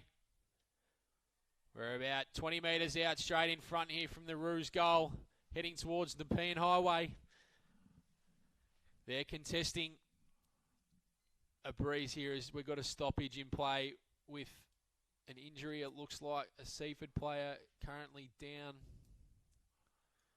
So the players will just be able to have a quick little refresh. What a way to start the day. I'll tell you what, this is this has got last night written all over it, and I don't want to talk about that. Go there. No, we don't, but this could have been blown away by Langwarrin. They've had 15 scoring shots to 7. They've only got a 3-point margin at the moment. As the player's going to come from the ground.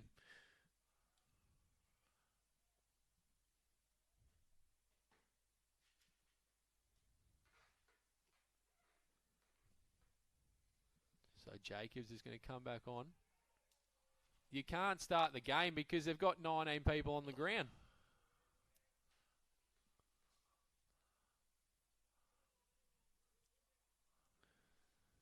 So the umpire didn't get the memo that you couldn't start because a player came on. Still can't start. Anyway, they've started again. Ball's at about the 25-metre mark to 30 out from goal. Free kick's going to go the way of Seaford now. That man Jacobs, who just come on, goes with a chiseler out to Maguire. He's going to look further afield. Finding Kennedy, that's better presentation from him. He goes over the top, and he's got a man there in Clancy. Couldn't take the mark. Ball comes to ground. Players dive on it. Umpire circles, and it's going to call for a stoppage. Great defensive work there from Langwarrin. That was Seaford were wide open there. Could have taken a mark to advantage. Would have been interesting if they had kept playing, and Langwarrin might have called for a head count. Could have been very interesting. But the ball goes out and we'll get a throw in. Head count, of course, only worth a free kick at the moment, and that'll be from the centre line. Inside 50s this quarter, Sus? Seaford out to 5, but Langwarrin interestingly 7 against the wind. Jai Moley's currently sitting inside the forward 54. Langwarrin. This will be interesting to see what he does for the last few minutes of the third quarter, and if he's able to run out the last quarter. As a 50-metre penalty has been given here, going the way of Seaford. This is not going to the script, folks, I can tell you right now. So Edwards will be able to put through his second of the afternoon for Seaford. He nearly kicks it into the man on the mark, to be honest. And it is. He has. Oh, my goodness. Oh, how can you do that? That is seriously a moment that will be defined in this game. Correct. We're just approaching the 20-minute mark in the quarter, and that was a golden opportunity there for Seaford. I think it was Mullins who got a hand in. So Langwarrin can bring the ball out. Players fly for it. They're going to get a quick kick going forward, but it's smothered. Ball's on the ground. That's brought back in. The umpire was very lenient there on the play there in Bath. Ball up, 60 out from goal. Seaford could have had the lead a moment ago. Now they're in a 2-point hole. Still another quarter to play. We'll have a ball up or a throw in. Torrance combating with Vagona in the air. So a throw in. 55 out from goal. And it'll go back to the same place. We'll have another throw in. Molly still sits in the 50 for the Roos. Limited movement in the ruck, you'd think, which has potentially been one of the points for the Tigers to get back in this contest. Roughly 3 minutes left in the quarter. 3 minutes to play. You heard it from Suss. Bobbling around in the air. Hoff almost looked like a throw. And now a torpedo out to the wing, a one-on-one. Good strength and great body use by Ryan Jacobs. If Seaford do go up, or do get up, I think he's been their best. Down to the centre they go, but the Roos, they take it away. Molly will attack it with pace. Jacobs from the side collided with his teammate, which meant the numbers were skewed in favour of the Roos. And maybe a high free kick, not paid. Umpire let it roll, ducking back in. Harvey and springing one into the 50. The Roos go. Molly had to be clean. He slipped over again. At halfback, they work in tandem. Do the Tigers. Osborne. Happy to see it out of bounds. 55 out from goal again. This time for the Roos. A couple of minutes in the Premiership quarter where Seaford have stamped their authority. They've kicked 4 unanswered goals dating back to the second quarter. And out of the ruck again.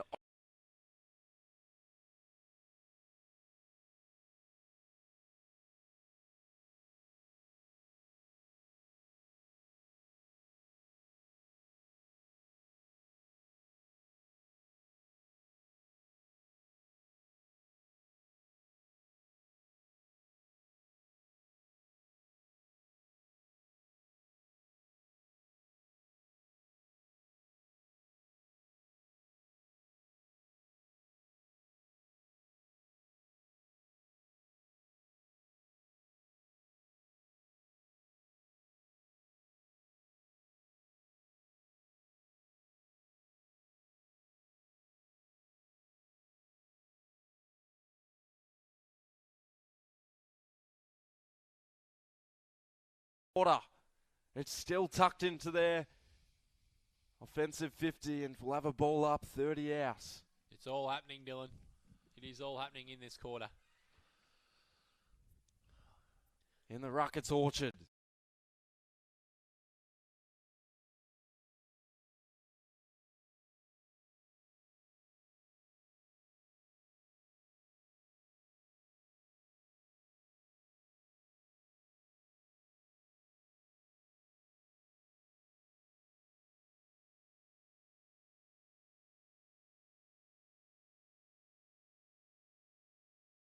Seconds left. In the third quarter, Langwarrin with a 3-point lead on the Chisholm Sports Academy scoreboard. They've certainly hung on well, Langwarrin, and it's not often you say that when they're out to such a great lead. But they're going to be kicking with the wind in the last quarter. Ball comes over the back. They can get one here against the grain, and they have. Wow.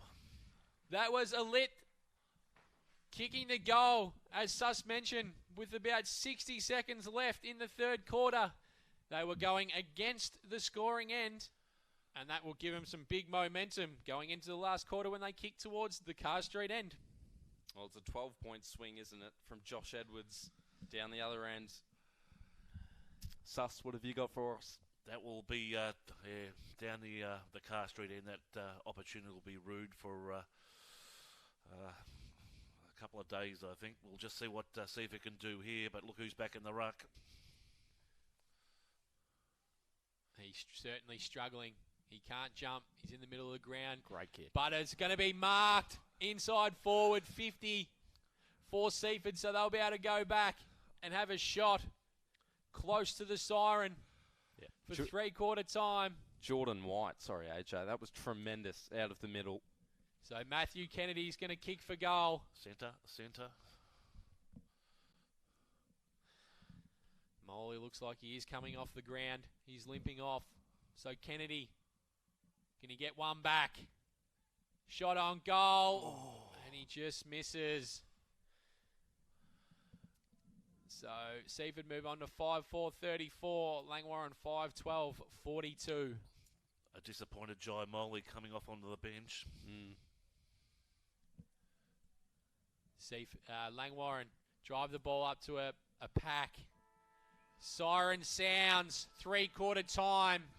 Chisholm Sports Academy scoreboard, Langwarrin 5-12-42, Seaford 5-4-34. Two opportunities there that Seaford will rue for a long time, but geez, opportunities in grand final, especially in third quarters. Very interesting. Sets us up for a great last quarter, guys. Certainly does. So Langwarrin will be kicking to the Car Street end, Seaford to the Nepean Highway end. Big crowd in now. As I mentioned, a couple of Teletubbies just enjoying the festivities here at Skybus Stadium. One's lost the helmet. Well, in the semi-final, where they previously met a couple of weeks ago, Langwarrin eventually 31-point winners, but a 19-point lead at three-quarter time, and then earlier on in the year, as we mentioned before, 33 and 52-point leads. So Seaford, they have fought harder than they have all year against Langwarrin. No one's really come close. 16-0 in the regular season. They won the semi-final, but they're being challenged finally today. Interesting to see that combined inside 50 sees Seaford on 23 and Langwarrin out to 36. But, geez, it really sets us up for a great last quarter. Seaford, where the club is renowned for being tough fighters and holding their ground, so it'll be just interesting to see how they progress this. The ball is definitely now in Langwarrin's court. We're going to go to a break, and we'll be back with the last quarter right after this.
and welcome back to Skybus Stadium.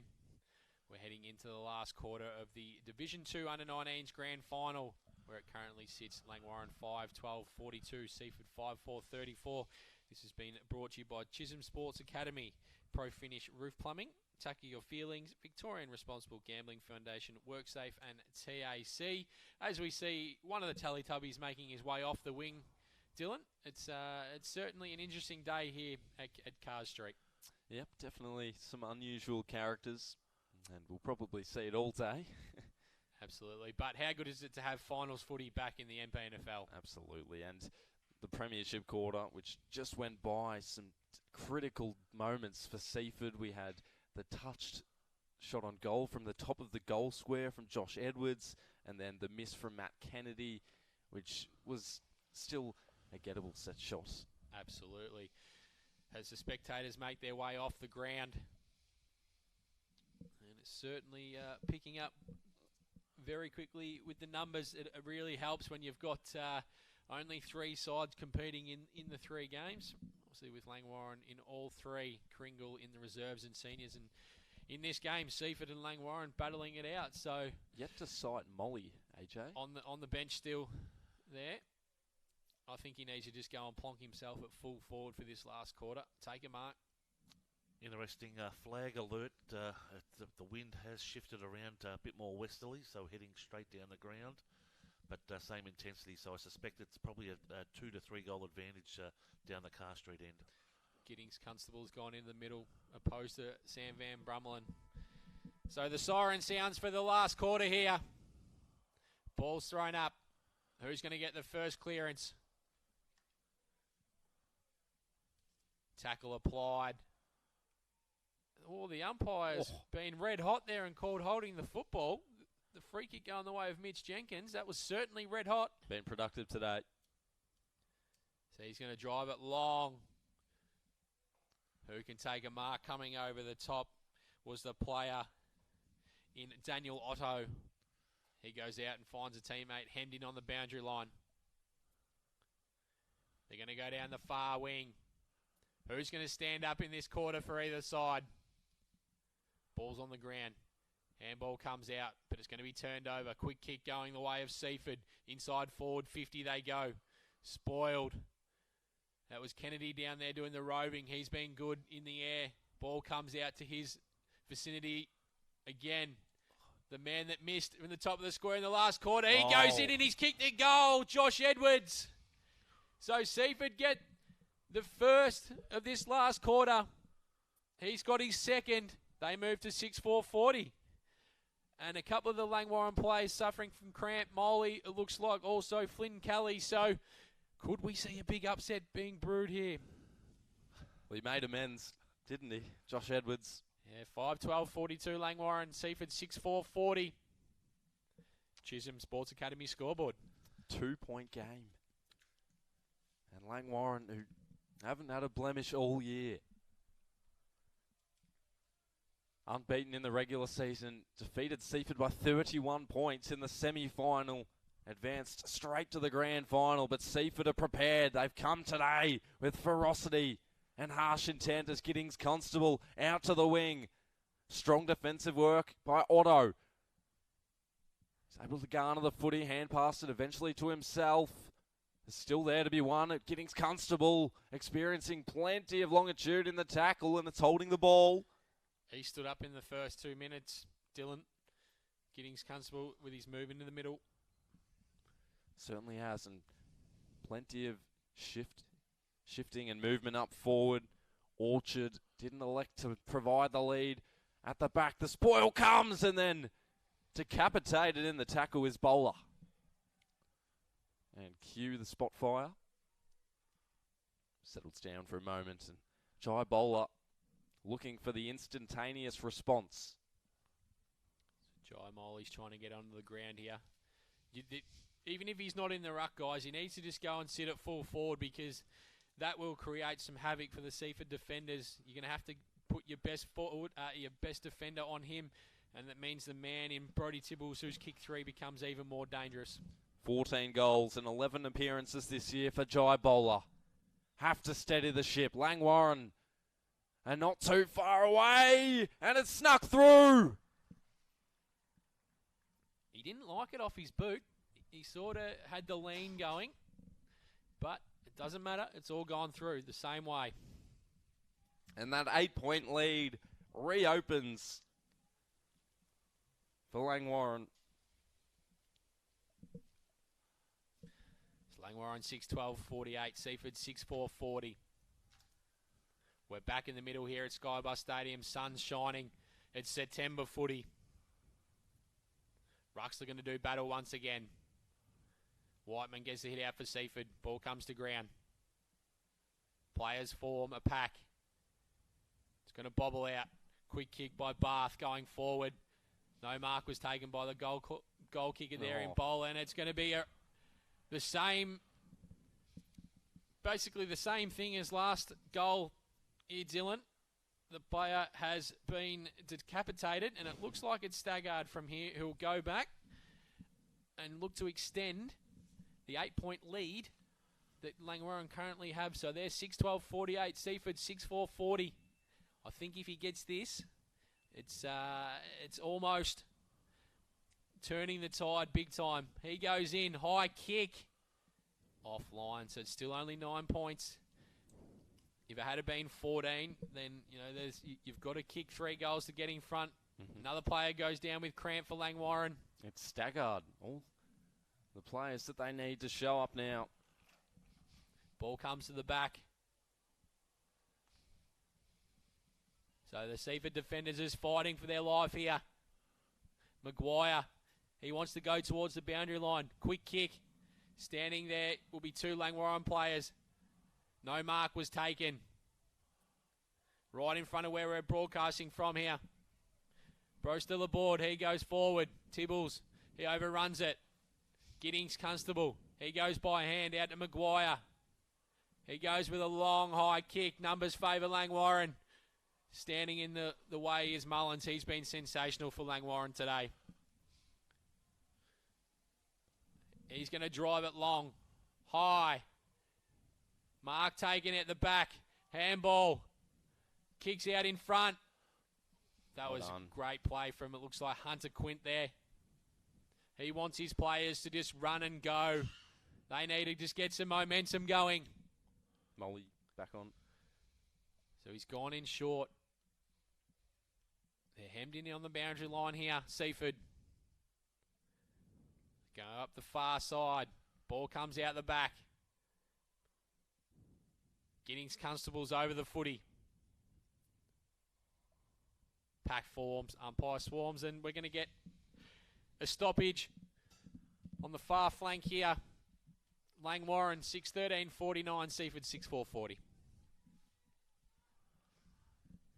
6.5 minutes into this final quarter, and 9-point game. Orchard with a small piece of it.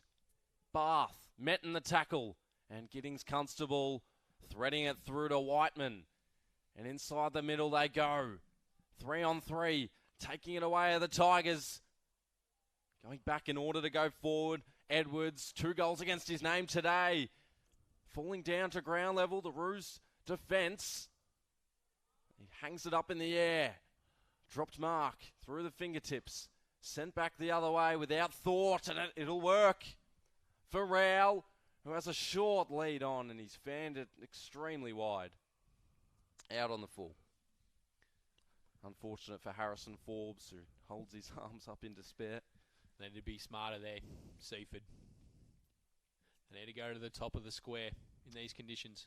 Where to now for the Roos? The sun shines down at Skybus Stadium and plotting a trackway out of there to no avail. Whiteman. Here. Oh, very lucky against Rao. Pressure continues to rise. Smothered nearly from the side to centre half forward. Scaling the pack, the Roos, and taking it away. Osborne to his centre half forward line. Wilmot thought he had a great piece of it. Umpire disagreed. Another ball up to follow. Crowd arguing for some holding there. Molly has planted himself at full forward. Orchard is probably a great secondary ruckman as well, you'd say. not committing fully. And the Tigers need one. It's bouncing all the way home. It's a 3-point game at Skybus. Would be a lot different if Edwards had to kick that goal at the top of the goal square in the last quarter, and I think he's kicked his third. So it's certainly interesting here. Seaford 7-4-46, Langwarrin 6-13-49. We are in with a cracking finish here in the Division 2 Under-19s Grand Final. Just looking at the reaction from all players in the centre there. Seaford are really switched on here, so it'll just be interesting. In the ruck again. It's swiped down by Whiteman. The Roos, they've been untouchable all year. And currently, they're being heavily challenged. A 3-point game. The final quarter of season 2022 for either of these sides. Hoff. Another ball up to ensue. Seaford have been more accurate on the day. Was definitely proposing a challenge for the Roos. Out of the middle. Plenty of altitude in the Sullivan kick up to centre half forward. Spinning through traffic. Jacobs. His kick fell short. Van Brumlin the other way. Into their 50. Taking it without panic and managing some sort of hand pass, and then a wide kick. Hit the wrong part of the ball. Did Brody Tibbles. He had a player out there, but unfortunately hit the wrong side of the footy. Inside 50s favouring Seaford against the wind at the moment, 5-4. So Langwarrin just need to lower their eyes going forward. Waiting for the footy here. Hunter Quint.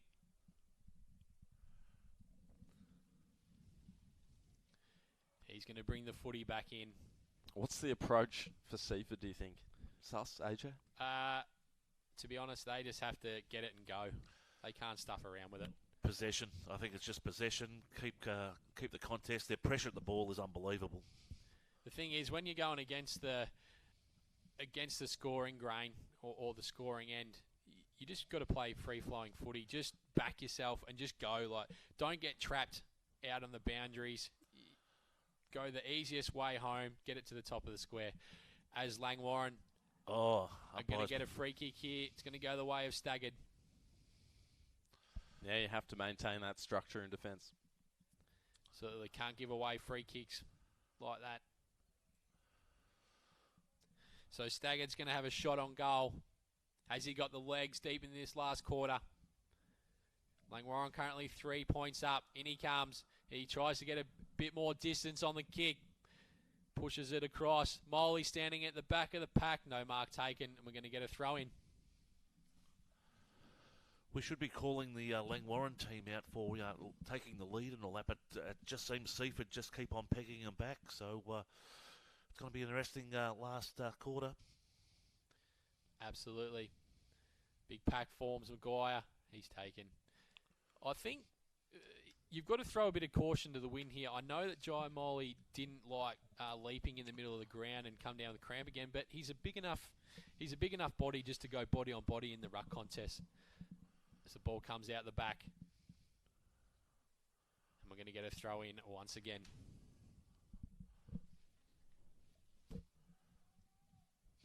Inside 50 count this quarter, Sus. Again, Seaford 5, Langwarrin 4, and that's with the wind.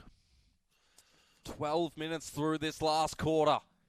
And we're entrenched in Langwarrin's forward 50. It was disentangled for a moment. Sullivan. He goes hard again, steamrolling through the Tigers' defence. They're aware that they need to attack. 3 points down. Still 40 out from the Roos goal. The hardest challenge they've faced all year. Jacobs maintaining his composure. And spiralling it out to the wing. You wouldn't want it to trickle out of bounds. It does. The umpire gives him the benefit of the doubt. We spoke about Jai Moley at the start of the quarter, and we said we just wanted him to go forward and sit in the goal square. But now, when there's only a 3-point lead, he's got to go back into the ruck and give it another shot. Still at full forward is Molly. And he might have to be prepared for this one, but they're able to intervene are the Tigers. It's all systems go at the moment. A mark at the wing for Forbes. It's another grubby sort of kick. It stays in play. Kennedy attacks it. Dispossessed his opponents and will have a ball in 30 metres out from the Tigers' goal. So the crowd certainly lifted here. When we look out, we see the sea of blue and white, sea of red and white with Kringle playing in the next game, but the Seaford contingent has a good following down to the right of us. Ball thrown in, Kennedy over the top. It's in a dangerous position here for Seaford. Can they get another one on the board? They can! They've hit the lead! Wow. It was Lachlan Osborne. They've hit the lead here, Seaford. And the script has certainly had a few changes here today. Tibbles needs to get back on the ground for Langwarrin. He's been the most dangerous forward. Got to get Molly back into the ruck, even if it's just for a 2 to 3 minute spurt to see what they can do. Pressuring down now. 7 minutes left in the quarter. Wouldn't this defy all odds for the Tigers? And impeded in the ruck. Didn't really get a real good look at it. Whiteman, the ruse to half forward. A falcon on the head of Jacobs, but he's still committed for the ball. As are the ruse. Bodies thrown on the line. Desperate moments. And a free kick. Some tunnelling. And it's the ruse turn. 50 metres out. Diesel, Bruce still aboard. His brother Phoenix not playing today. And 15 minutes through this grand final. It's a big time, a moment for him, and he captures it! He absolutely does! Goal for goal at Skyboss. It's all happening here. Langwarrin with another 3-point lead.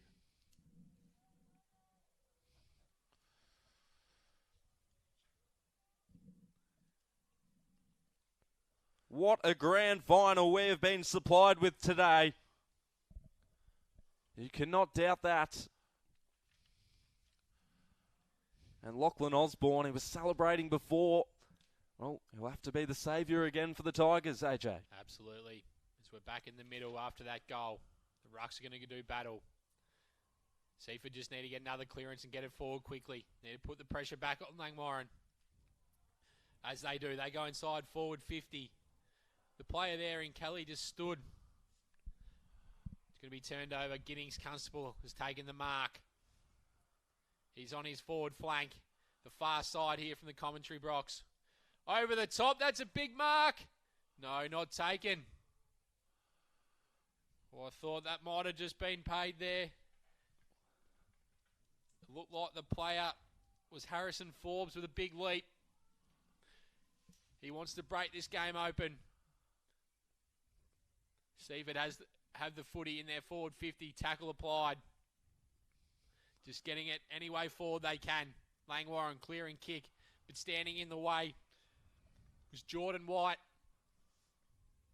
Look who's out by himself here at centre forward. No. So long kick going towards the top of the goal square over the back. And that is a great mark, Sam Van Brummelen. Into time on. So we're going to be going down to the wire here in the Division 2 Under-19s Grand Final. Quick kick comes out. Tibbles tries to take the mark. Maguire. Quick kick high. It's going to be taken for Langwarrin. Inside 50s. By Butler. Inside 50s progressed out to Seaford 10 and Langwarrin 5. So down the line they come. Who's going to stand up for either side? Big tackle applied. So the Langwarrin bench wanted a dangerous tackle call, but it wasn't forthcoming. Ooh. Comes out to the back. Maguire has the footy. He goes by hand.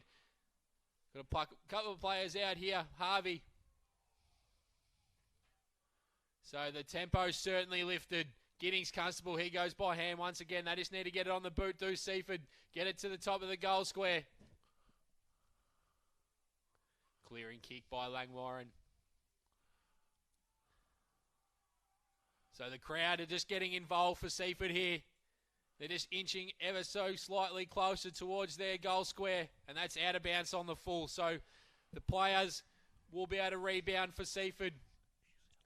Inside forward 50, they go to a dangerous spot. Oh, they should have run onto it there. Quick clearing kick by Langwarrins. Need to get a spoil in. No, great mark. Ryan Jacobs, he's been superb for Seaford. He goes in. No mark taken. As we click down to 3.5 minutes left. We've got another player down in the middle of the defensive 50 for Langwarrin. More cramp. You can't resume play, can you? No. That's Otto. Seaford fans not happy here.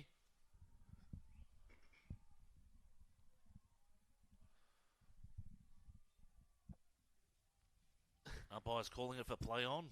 Jai Moley just wants the crowd to lift. It's all happening here. Daniel Otto with the cramp. So ball thrown in. No rucks, get the tap out. Quick kick going forward, but it's intercepted. But Langwarrin are going to win out once again. They go up the line. How are the umpire going to see this? Ball? It's going to be thrown back in. That was a quick kick by McCulloch. Good possession there for Langwarrin and well cleared. Absolutely. The trainers for Langwarrin have certainly made their keep today. Ball thrown in. Big tackle applied. The umpire calls for it. Had both in there. Umpires played the cool. So Moley's in and around this contest. So the ball's thrown up. Big spike forward. We've got another player down here. So Seaford, can they get the ball forward? Whiteman just burrows through. And the play hasn't moved. 3 minutes left. It's the backup ruckman too. Molly in the ruck this time. He's battered, he's bruised, but he's still determined. He's going to win a free kick. He is. And his eyes look forward. Who does he have? 3 matchups in the forward 50. Now they all swarm back. He lofts it extremely high. They all have to aggregate to the footy. They do. It leaks out to the back. The hand pass was randomly dealt out, and a kick across the boundary line and over. Couldn't find Harvey. 21 minutes in. McCulloch. Just take your time, then get it in towards the pocket. Don't go into a dangerous spot. Too early to chew off time. To a dangerous spot. And the mark by Orchard. Although it's a free kick. Reversed. It's a free kick. And the Tigers now looking to rebound from their back line. Where to? Down to the final 2 minutes. Limited networks to select from. The mark by Whiteman. And he's reversed it, has he? No. You can't be doing that. Play on the call through the centre. There's only blue and white jumpers. Back up on his feet. Van Brumlin. He's taken the mark. He'll be diligent by foot to the outer side. And Giddings Constable maybe just rubs him out. But mark still taken. Jai Bowler, who kicked the opening goal of this fourth quarter for Langwarrin. Runs off his line. It's a helicopter hovering through the air into open space. Again, Seaford taking the mark, playing on without hesitation. Less than 2 minutes. It's a bone-crunching tackle. And they can have a shot. It's Michael Mullins. Down to the last final 60 seconds. In fact, it's Robert Vergona, who we haven't seen too much of today, but there's never a bigger and better time. Take your 30 seconds. All he has to do is go back, line up, even if it goes to the top of the goal square. Hasn't kicked a goal since under 14s. In 2017, it won't be this time, and it's right to the line. Have to rush it through to Seaford, and they do. And the final minutes No time 35 seconds left. to waste. 35 seconds. It could be the game saver. Big mark, Daniel Otto. Just take your time. He'll brush off some seconds on the clock. Just play the clock down. This is what he's got to do. He wants to go back and back himself. It's the umpire should really be moving him on here because there's no way that he can get the distance. Can only be about 20 seconds, if not less. Time running out. From 60 metres out. He hoists it to the square. It's swaying back. There it is. There it is. The siren.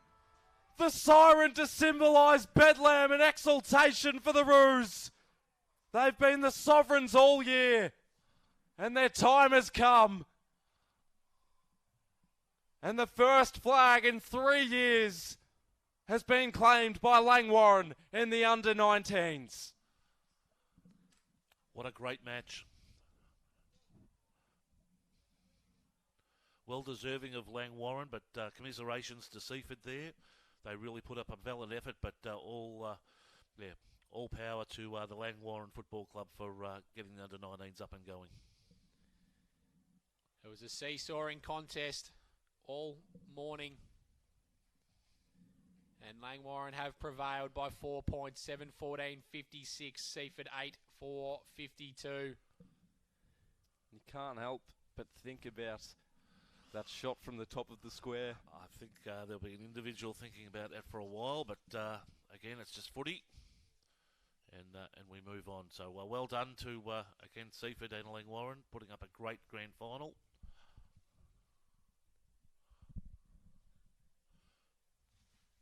And the Langwarrin crowd swarm the players.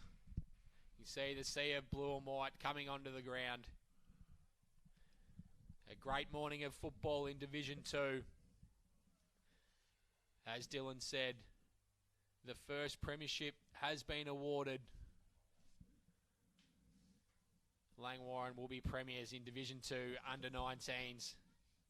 For those just listening, Langwarrin 7-14, 56. Seaford 8-4, 52. And there have been some big contributors for Langwarrin throughout the day. Sam Van Brummelen, Jai Moley was sensational in the first half. And I thought that Flynn Kelly was great off half back. But, you know, Brody Tibble's kicking 3 in the first half, and it got them going. Excellent result, but I thought Van Brummel across all parts of the ground, whether it was forward, centre, or the back, we saw him up there late in the line, taking some defensive marks. So, job well done to him and his teammates. It's great to see both the clubs there in and amongst both the playing groups and supporting each other. As we mentioned, it's the first grand final in 3 years, and it's really good just to have that September feeling that another grand final has been run and done in the under-19s Division 2 premiers Langwarrin. What a year, what a finish. It seemed like before today Langwarrin would just steamroll through for an easy win, but credit to Seaford. And of course there's mistakes, there's always going to be mistakes, but nearly in their grasp. Well, it just sets itself up for a reserves grand final as well as a seniors. Anything can happen. So we've seen Langwarrin here being pushed. They've their flow throughout the year has been undeniable, but they were challenged, and they've put up a stern effort to take out the premiership, but it just sets us up for a really interesting reserves grand final and seniors grand final. It certainly does, Sus. Just a great scene to see both playing groups in the middle of the ground, although it's a victory to Langwarrin, but it was a great game throughout the whole contest. The commiserations must go to Seaford Football Netball Club under-19s, but they were very gallant on the day, Dylan, and they certainly took it up to Langwarrin. For sure, and considering they had 4 or 5 players fall to cramp, do we think? Yeah. Especially a couple to succumb in that last 5-minute period. Molly was battling all day. Orchard, who took the mark over on the far side with a couple of minutes to play. And it certainly shows you how hot the contest was when you've got the guys cramping in the third and fourth quarter. Mm-hmm. So the players are making their way over to the presentation area. The Langwarrin Football Club will be getting their medallions. Also, there'll be a player that will be awarded the best on ground. Sus, for you, who do you think that will go to? Oh, look, I definitely think Sam Van Brummel.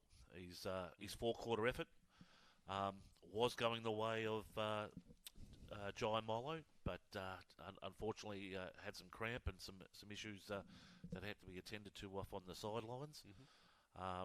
I think for Seaford, there were some really good players. Angus Giddings Constable did a sterling job in defence. So, very close, but I think Van Brummel will get the nod. Dylan, for you? Well, I just want to acknowledge that kick by Diesel Brewster Laborde first off, but I would say, if not Sam Van Brummel, probably Brodie Tibbles. Yeah, 3 goals. 3 goals. Great effort in the grand final, especially with only 7 goals scored. And Joshua Edwards with 3 for Seaford as well. Yeah, absolutely. I think if it had gone Seaford's way, then I would have gone with Ryan Jacobs. Yes. But for Langwarrin winning the premiership, yeah, I think you'll find that Van Brummel will probably get it. But I thought Sullivan and Kelly were also quite good for Langwarrin today. Mm-hmm. Also, Jack Orchards backing up in the ruck after Molo went down, so he did a great job as well. So we're not too far away from the presentations. Obviously, after that, we'll have the Langwarrin and Kooringal Reserves Grand Final. And following that, we'll have the Langwarrin and Kooringal Senior Grand Final. And that has been the Division 2 Under-19 Grand Final. Langwarrin victors 7-14-56, defeating Seaford 8-4-52. And a great game, and we look forward to bringing you the games later today.